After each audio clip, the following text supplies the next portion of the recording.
Hello बच्चों, आज हम लोग करेंगे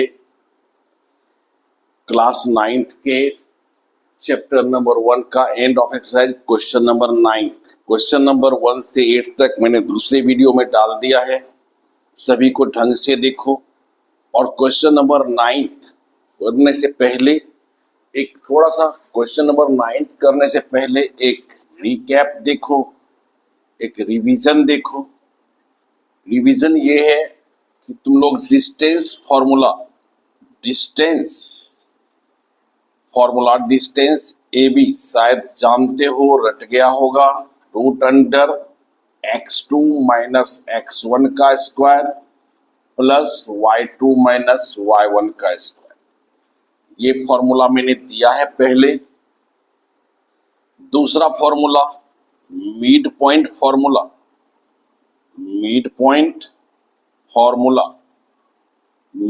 फॉर्मूला क्या होता है कि यदि कोई लाइन है और इसके दो पॉइंट हैं ए और बी, इसके कोऑर्डिनेट्स यदि x1 y1 है और इसके कोऑर्डिनेट्स x2 y2 है, तो इसके मिड में यदि कोई पॉइंट P है तो इसका कोऑर्डिनेट निकालना है। ऐसा लेट करते हैं, ये तीनों को अलग अलग दिखाने के लिए x1 y1 x2 y2, इसको x और y से हमने डिनोट किया। x निकालना हो ना, कोऑर्डिनेट ऑफ P x, तो x इक्वल टू होता है x1 प्लस x2 अपॉन 2, और y निकालना हो तो y1 प्लस y2 अपॉन 2। इसे कहते हैं हम mid point formula. Distance formula और मिड पॉइंट फॉर्मूला यदि याद है और समझ में आता है तो हम क्वेश्चन नंबर 9 शुरू कर सकते हैं, और उसके बाद सारे क्वेश्चन इसी दो फॉर्मूले पर है, और इस दो फॉर्मूले पर ही क्वेश्चन पेपर में सेट किया जाएगा कोऑर्डिनेट ज्योमेट्री का। मोस्ट प्रोबेबिलिटी तो यही है। अब देखते हैं क्वेश्चन नंबर 9। तो बुक खोलो और अपने बुक में क्वेश्चन नंबर 9 को मेरे साथ रीड करो, जरा देखो। Question number 9, the following table, जो दूसरे पेज में टेबल दिया हुआ है, show the coordinate of S M and T in each case state M is mid point of line segment S T. तो ये जो ग्राफ, ये जो है एस एम टी, एस का कोऑर्डिनेट है, टी का कोऑर्डिनेट दिया हुआ है, और पूछता है क्या एम का जो कोऑर्डिनेट है वो मिड पॉइंट है।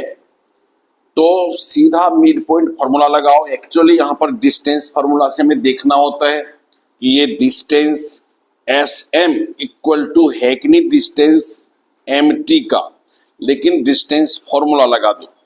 तो देखो यहाँ पर पहला जो इसका, वैसे इसमें नंबरिंग नहीं किया 1 2 3 4, तुम कर सकते हो फर्स्ट मिड पॉइंट फॉर्मूला से। तो m का कोऑर्डिनेट है, चलो मैं m नहीं s से ही शुरू करता हूं। s का कोऑर्डिनेट है पहले -3 0, m का कोऑर्डिनेट है 0 0, और t का कोऑर्डिनेट है 3 -0। तुम्हें चेक करना है कि क्या m मिड पॉइंट है। तो हम क्या करेंगे, इसका s को लेंगे x1 y1, ये हो गया x2 y2, और ये xy। मिड पॉइंट फॉर्मूला लगा दो x का, x1 प्लस x2 अपॉन 2, और y के लिए y1 प्लस y2 अपॉन 2। तो x1 क्या है -3, x2 plus 3 upon 2, -3 plus 3 0 upon 2 equal to 0, जो m का x है। फिर y के लिए देखो, y1 0, y2 0, और डिवाइड बाय 2 0 अपॉन 0, ये भी 0 अपॉन 2 0 आ गया। तो m में लिखा हुआ है हमारा m का कोऑर्डिनेट 0 0, m का कोऑर्डिनेट 0 0 है, और हमारा आंसर भी आया 0 0। तो लिखेंगे yes m is the mid point of ST। m is the mid point of ST।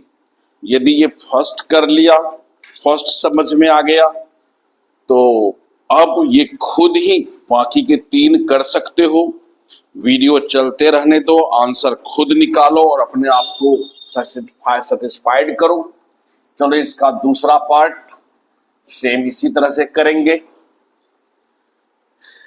S का कोऑर्डिनेट है 2,3, M का कोऑर्डिनेट 3,4 और T का कोऑर्डिनेट 4,5।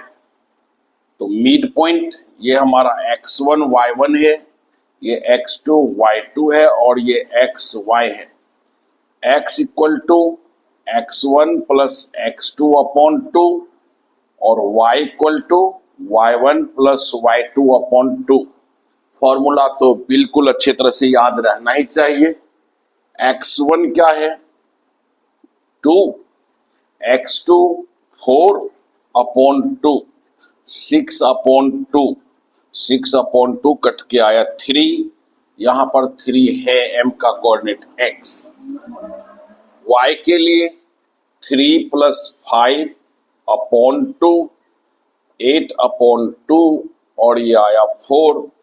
तो 3,4 जो कि m का कोऑर्डिनेट है, m का कोऑर्डिनेट 3,4 है। हमारा आंसर भी 3 और 4 आ रहे हैं, तो लिखेंगे yes m is the mid point of ST। ठीक, यहां पर हमें सिर्फ मिड पॉइंट निकालने के लिए सीखना है और कुछ नहीं है क्वेश्चन में। अगला देखो, फिर से SMT का कोऑर्डिनेट कोशिश करो कि खुद निकालो, अब वीडियो देखने की जरूरत नहीं है। 0 0 S का, M का 0 5 और 0 माइनस 10। तो ये हमारा x1 y1 हुआ, ये x2 y2 है और ये x और y है। x निकालने का formula, mid point formula x1 plus x2 upon 2, y का mid point formula y1 plus y2 upon 2। x1 0 plus 0 upon 2, तो 0 अपॉन 2 हो गया 0। y के लिए 0 प्लस माइनस 10 अपॉन 2, तो माइनस 10 अपॉन 2 ये आ गया -5। 0 और -5 आया, जबकि m का कोऑर्डिनेट है क्या 0 5 नॉट इक्वल हो गया किसका, m के कोऑर्डिनेट 0 और 5 के, ये नॉट इक्वल है।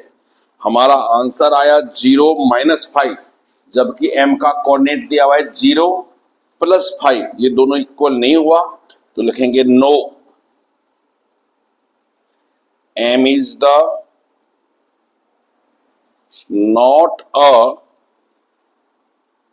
Mid point of ST, mid point of ST। ठीक, इसी तरह से फिर नेक्स्ट क्वेश्चन पर चलते हैं। नेक्स्ट क्वेश्चन देखो, मुझे पता है कि अब तुम लोग मुझे नहीं देख रहे होगे, खुद सॉल्व कर लिए होगे। S का -8,7, M 0 -2 और T 6 -3। फिर एक बार ये हमारा है x1 y1, ये x2 y2 और ये xy। x निकालना है मिड पॉइंट फॉर्मूले से। x का mid point formula x1 plus x2 upon 2, y का mid point formula y1 plus y2 upon 2। x1 है -8, x2 6 अपॉन 2, -8 प्लस 6 -2 अपॉन 2 और ये आया हमारा माइनस का 1। जबकि यहाँ पर 0 है, पता चल चुका है ये मिड पॉइंट नहीं होगा। फिर भी निकाल के दिखा दो। 7 plus minus 3 upon 2, 7 plus minus 3 4/2, तो ये हो गया 2, तो -1 और 2 हमारा आया। जबकि m का कोऑर्डिनेट है दिया हुआ 0 - 2 जो इक्वल नहीं है, तो लिखेंगे no, m is the not a mid point of ST। इस टाइप के क्वेश्चन MCQ टाइप के क्वेश्चन होते हैं, इसमें से कोई एक दे देगा। इसके लिए ज्यादा फॉर्मूले पर, लैंग्वेज पर नहीं जाना है, ये तो सोच समझ के भी निकाला जा सकता है। मिड पॉइंट अपने आप ऐसे निकाल सकते हो, -8 + 6 -2 / 2 -1, 6 - 3 7 - 3 4 हो गया, 4 / 2 2 आ गया। इसमें लिखने के लिए यदि MCQ टाइप का है तो हम डायरेक्ट इसको निकाल सकते हैं कि ये मिड पॉइंट इसका क्या होगा और ये मिड पॉइंट है या नहीं।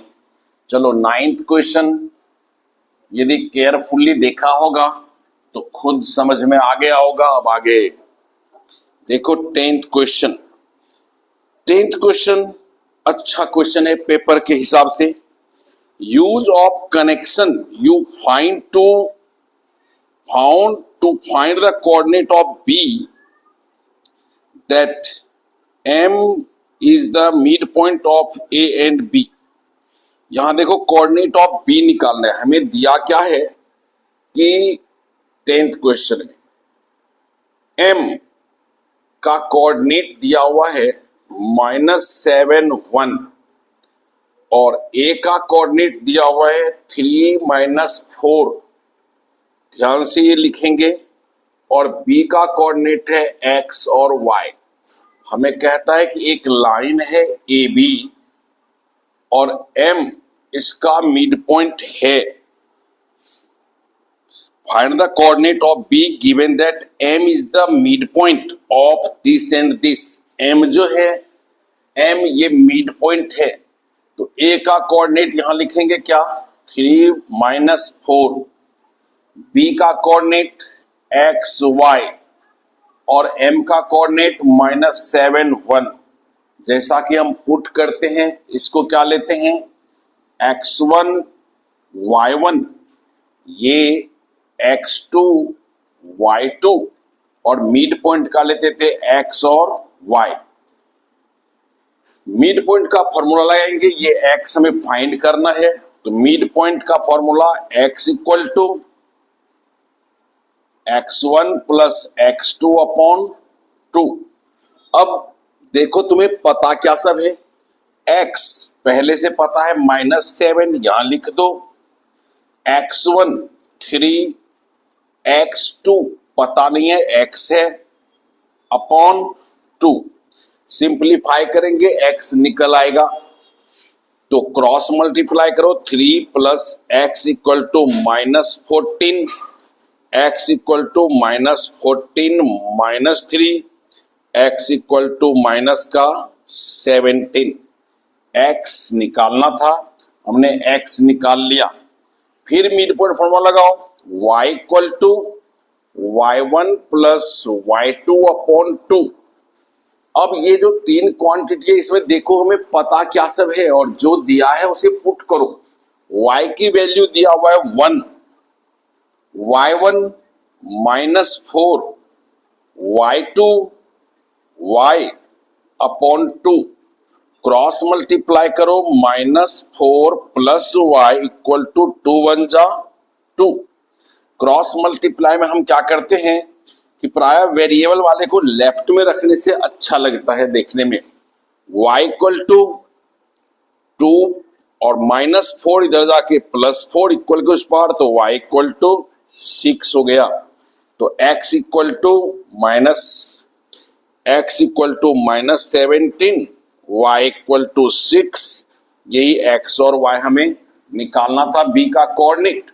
या लिखो यहां पर अच्छे से, hence coordinate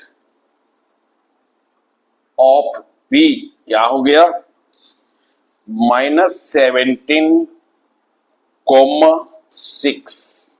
coordinate of B जो एक्स और वाई का वैल्यू है -17 और 6 हो गया। इजिली सॉल्व हो रहा है, कोई प्रॉब्लम नहीं।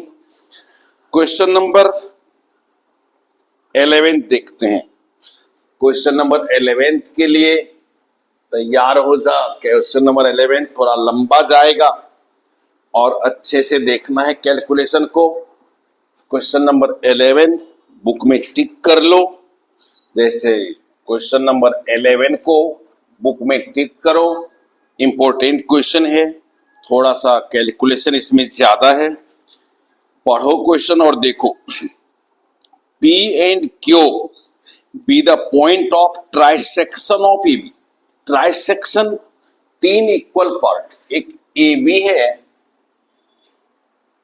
A और B है, और इसके ट्राइसेक्शन यानी कि 3 इक्वल पार्ट बनाने हैं, जिसमें लिखा हुआ है कि P closer to A। P यहां लेंगे जो A के क्लोजर है, और Q closer to B। Using your knowledge to how to find the coordinate of midpoint of segment, how would you find the coordinate of P and Q? तो mid point का formula use करते हुए तुम्हें P और Q का coordinate निकालना है। A का कोऑर्डिनेट दिया हुआ है 4,7 और B का कोऑर्डिनेट 16,-2। हमें निकालना क्या है, हमें P और Q का कोऑर्डिनेट निकालना है। अब देखो कैसे P और Q का कोऑर्डिनेट निकलता है। इसमें क्या कह सकते हो, P किसका मिड पॉइंट है, A और Q का। जब पहले इसका ये कर लेते हैं, इसका नाम लेते हैं x1 y1, ये x2 y2। P का कोऑर्डिनेट x3 y3, Q का कोऑर्डिनेट x4 y4। सबका कोऑर्डिनेट मैंने अलग अलग कर दिया। अब हम मिड पॉइंट का फॉर्मूला यदि यूज करें तो A और Q के मिड में P है, तो फ्रॉम मिड पॉइंट फॉर्मूला, देखो कैलकुलेशन इसका ध्यान देना होगा। फ्रॉम मिड पॉइंट फॉर्मूला, तो P is the mid point of AQ। P is the mid point of AQ। तो मिड पॉइंट फॉर्मूला से x3 क्या हो जाएगा, x3 equal to x1 plus x4 upon 2। x3 को x3 रहने दो, x1 हमें पता है 4, x4 पता नहीं है, अपॉन 2। अब इसको क्रॉस में मल्टीप्लाई कर दूं तो 2x3 equal to 4 plus x4। चाहो तो इसको इक्वेशन फर्स्ट अभी रहने दो, इसके आगे हम कुछ नहीं कर सकते, क्योंकि एक इक्वेशन में यदि दो चीज हमें पता नहीं है, एक इक्वेशन है ना तो हमें x3 पता है ना x4 पता है। यदि एक ही इक्वेशन के दो वेरिएबल हमें पता ना हो तो हम इसका कुछ नहीं बिगाड़ सकते, हम इसको सॉल्व नहीं कर सकते। इसे यहीं पर छोड़ना होगा कि इस तरह से छोड़ दिया। अब y3 निकालो, तो इसका y3 का फॉर्मूला लगाओ। y3 के लिए क्या हो जाएगा, y1 plus y4 upon 2। y3 पता नहीं है हमें, y1 7 है प्लस y4 अपॉन 2। क्रॉस से मल्टीप्लाई करो तो 2y3 equal to 7 plus y4 equation second आया। अब यहां पर भी हम y3 और y4 दोनों में से कोई भी दो वेरिएबल पता नहीं, तो इसे हम यहीं पर छोड़ देंगे अभी और देखेंगे क्या उपाय हो सकता है। अब इस मिड पॉइंट पर चलो, तो Q is the mid point of VP। तो x4 क्या हो जाएगा, x4 equal to x3 plus x2 upon 2, या x4 इक्वल टू x3 और x2 हमें पता है 16 अपॉन 2, क्रॉस मल्टीप्लाई करके रख लो x4 2x4 equal to x3 plus 16। x3 यहां है और x4, तो हम चाहे तो x4 या x3 को अलग करके रखेंगे क्योंकि हमें इसमें पुट करना है। x3 का वैल्यू यहां पुट कर देंगे तो x4 निकल आएगा, x4 का वैल्यू पुट करेंगे तो x3 निकल आएगा। तो x3 को यदि मैं एलिमिनेट कर लूं तो x3 इक्वल टू क्या हो जाएगा, ये 16 प्लस में इधर आके माइनस 2x4 माइनस 16, ये रखो इक्वेशन थर्ड। 9th में पढ़ते हो, कैलकुलेशन थोड़ा सा ध्यान देना पड़ेगा। मुझे पता है बच्चों का कैलकुलेशन के विषय में, बच्चों के कैलकुलेशन से बड़ा निराश रहता हूं। कैलकुलेशन पर ध्यान दो कि ये कैसे प्लस माइनस हो गया, कैसे ये x3 इधर आया, ये सब यदि कैलकुलेशन अच्छा है तो समझ गए होगे। x3 हमने क्यों अलग किया, तो हमें x3 का वैल्यू यहां पर पुट करना है जिससे हमारा x4 निकल आएगा। सब इक्वेशन का एक दूसरे से सपोर्ट मिलेगा, सब इक्वेशन को एक दूसरे से, और ये हमारा x3 x4 x3 y3 x4 और y4 निकल जाएगा। अब चौथा इक्वेशन y4 के लिए देखो, y4 क्या है, y4 मिड पॉइंट फॉर्मूला लगाओ, y3 प्लस -2 अपॉन में 2, क्रॉस मल्टीप्लाई करें तो 2y4 equal to y3 plus minus -2। यहां से भी y3 निकाल लेता हूं, y3 को अलग कर दो तो +2 इधर आके -2 इधर आके हो गया +2 इक्वल टू y3, या कह सकते हो y3 इक्वल टू 2y का 4 प्लस 2, इक्वेशन 4 हो गया। ये इक्वेशन, चारों इक्वेशन निकलने के बाद एक दूसरे में वैल्यू पुट करते जाएंगे और क्वेश्चन सॉल्व होता जाएगा। अब देखो, मैं यहां पर थोड़ा सा जगह बनाता हूं ऊपर में।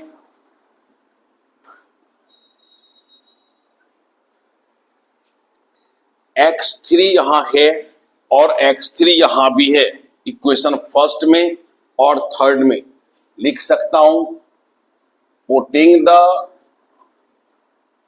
Value of x3 from equation third to equation first.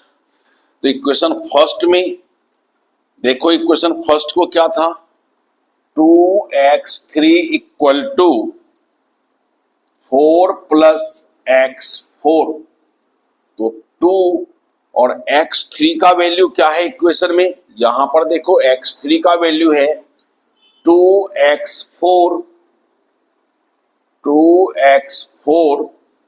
Minus 16 equal to 4 plus x4 हो गया। अब ये 2 बाहर है ब्रैकेट के, तो अंदर जाएगा तो मल्टीप्लाई होगा, 2 2 जा 4x4, 2 16 जा 32, 4 प्लस x4, वेरिएबल को एक तरफ लाओ, 4x4 है प्लस x4 इधर आके -x4 हो गया, और 4 -32 इधर आके +32। 4x4 में से 1x4 माइनस होगा तो 3x4 बचा, और ये ऐड कर दो 36। x4 इक्वल टू 36 अपॉन 3, 12 3 जा 36, ये 12 बचा गया। x4 हमारा आ गया 12। चलो एक तो तोड़ दिया, x4 आ गया। जब x4 आ गया तो x4 की वैल्यू रख दो इक्वेशन थर्ड में। देखो x4 की वैल्यू हम दोनों में से कहीं रख सकते हैं, इक्वेशन फर्स्ट में भी और इक्वेशन थर्ड में भी, लेकिन मुझे लगता है इक्वेशन थर्ड इजी है, क्योंकि यहाँ पर 2x3 लगा हुआ है, पर x3 एक बार में निकल जाएगा। तो अब क्या करें, नाउ पुटिंग द, आगे बढ़ो, मैं नीचे जगह बनाते जा रहा हूं। Now putting the value of x4, now putting the value of x4 in equation third। Equation third क्या है हमारा, x3 equal to 2x4 minus 16। तो 2x4 की वैल्यू है 12 माइनस 16, 2 12 जा 24 माइनस 16, तो ये आ गया 24 माइनस 16 8, x3 आ गया 8। तो x3 आ गया, x4 आ गया। अब y3 और y4 निकालना है, उसके लिए y का मदद लेना होगा। तो इक्वेशन सेकेंड में y3 था और इक्वेशन 4 में भी y3 है y4 है।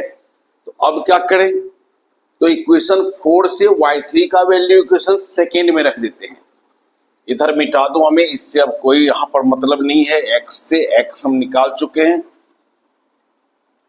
y के लिए पुटिंग द वैल्यू ऑफ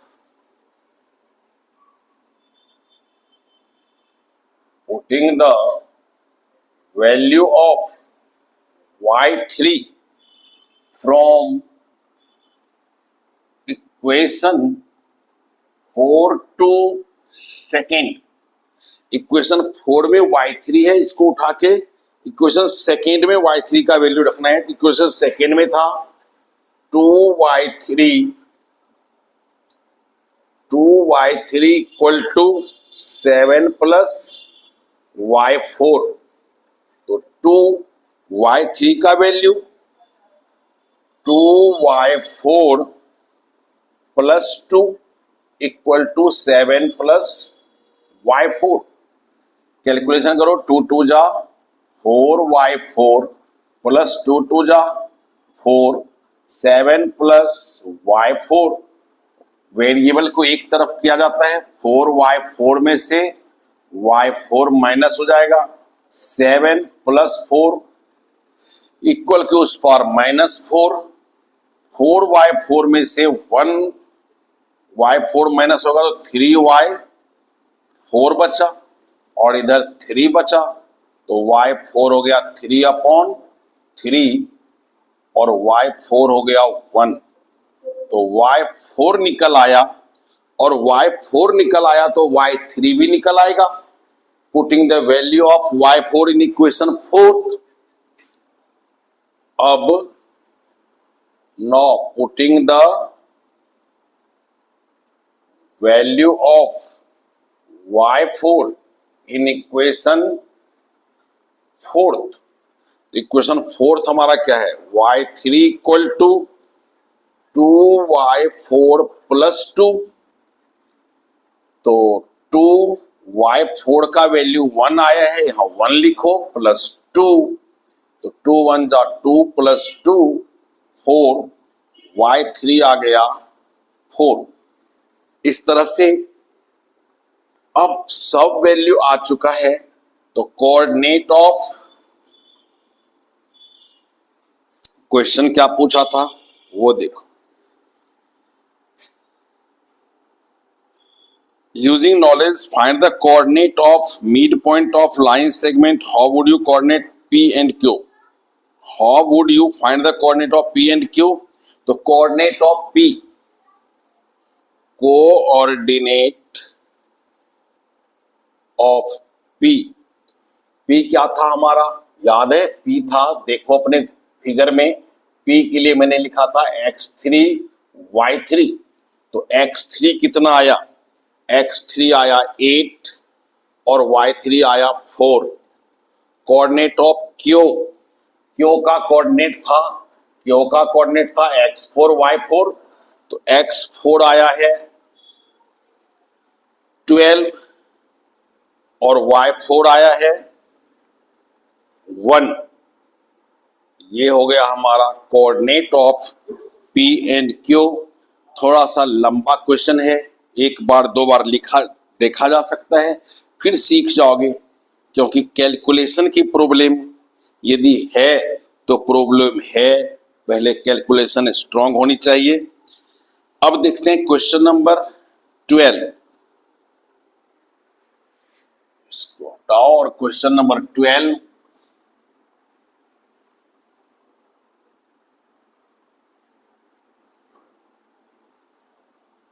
तब तक तुम लोग क्वेश्चन नंबर 12 पढ़ चुके होगे। अब मेरे साथ पढ़ो क्वेश्चन नंबर 12।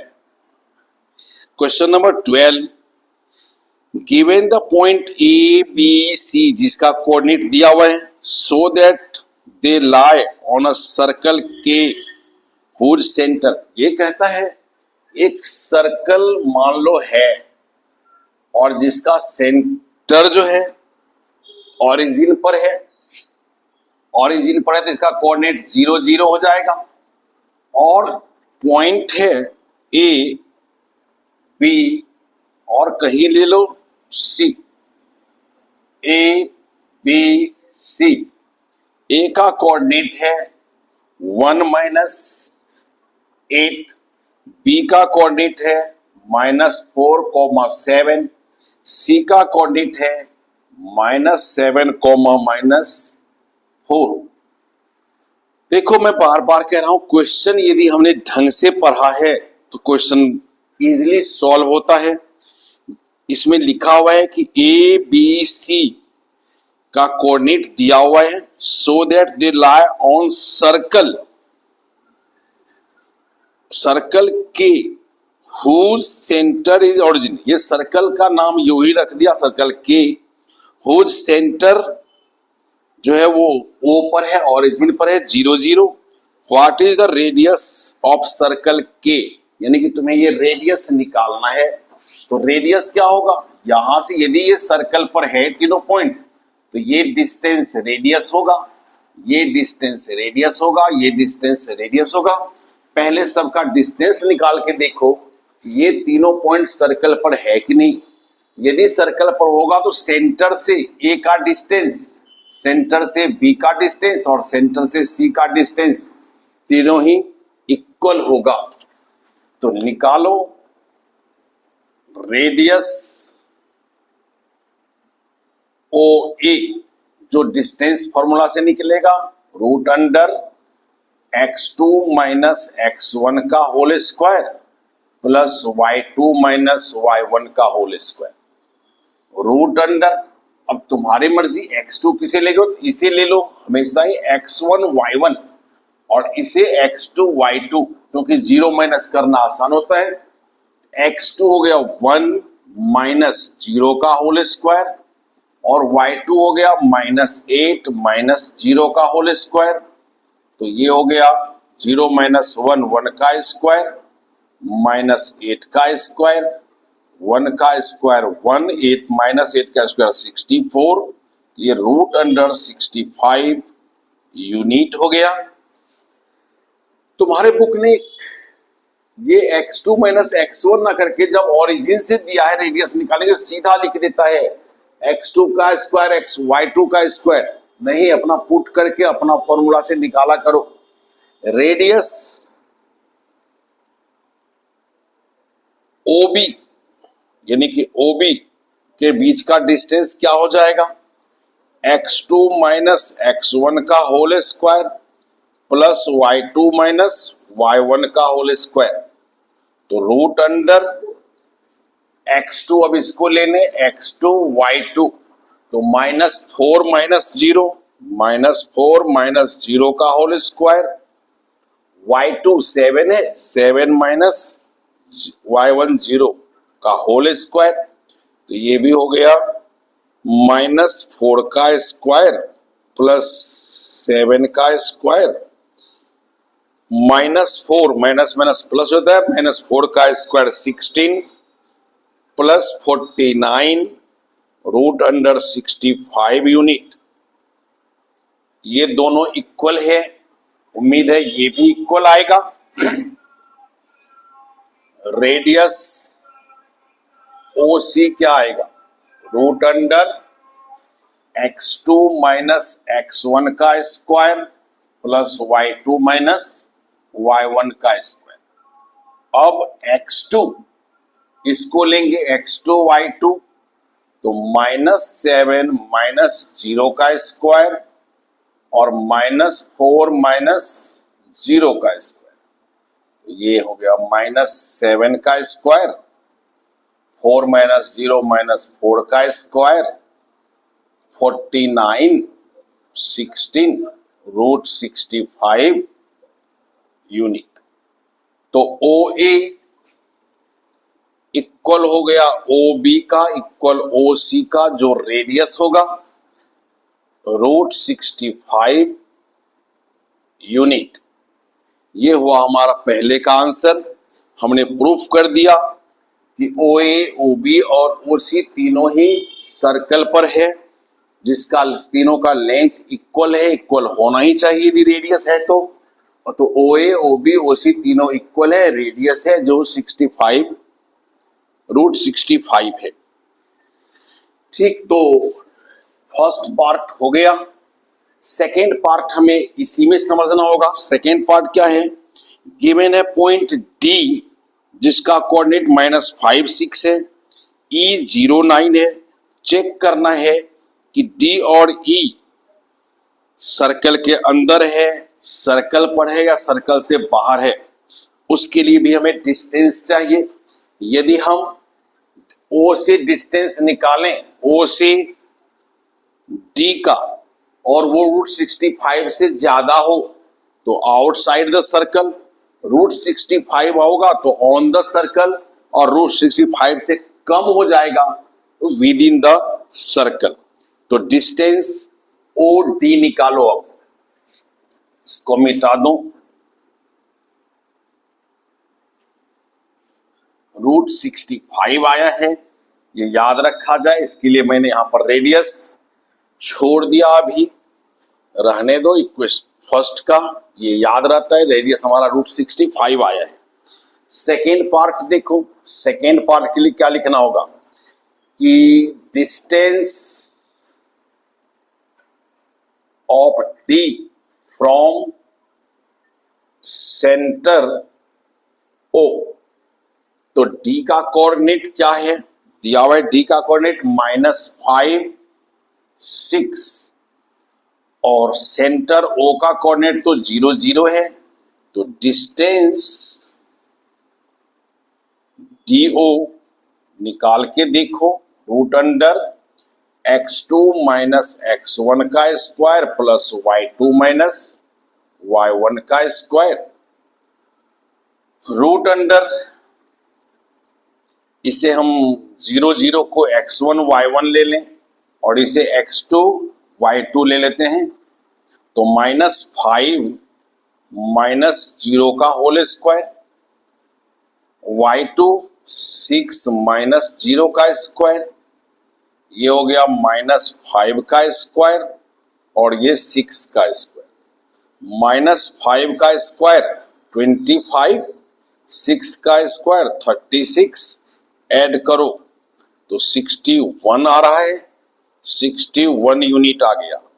तो हमने क्या देखा, 61 यूनिट जो है वह लेस देन है रूट 65 का, यानी कि 61 रेडियस से छोटा है।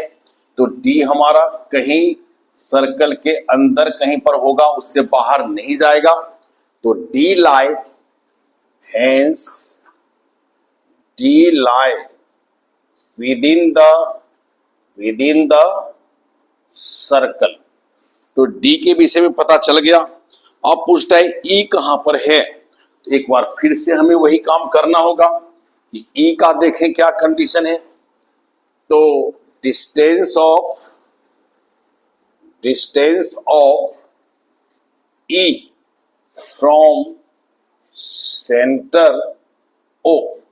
तो ई का कोऑर्डिनेट क्या है? ई का कोऑर्डिनेट है 0,9 और ओ का कोऑर्डिनेट तो 0 0 है ही। इसे x2 y2 लेंगे, इसे x1 y1 लेंगे और डिस्टेंस फॉर्मूला लगा दो।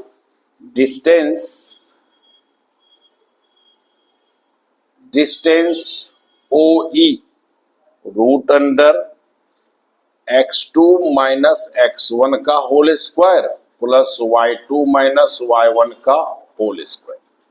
तो रूट अंडर 0 माइनस 0 का होल स्क्वायर प्लस 9 माइनस 0 का होल स्क्वायर। जानते हो पहले से, फिर भी कैलकुलेशन करना होगा। ये 0 हो जाएगा और 9 माइनस 0 9 का स्क्वायर, तो ये 81 आ गया।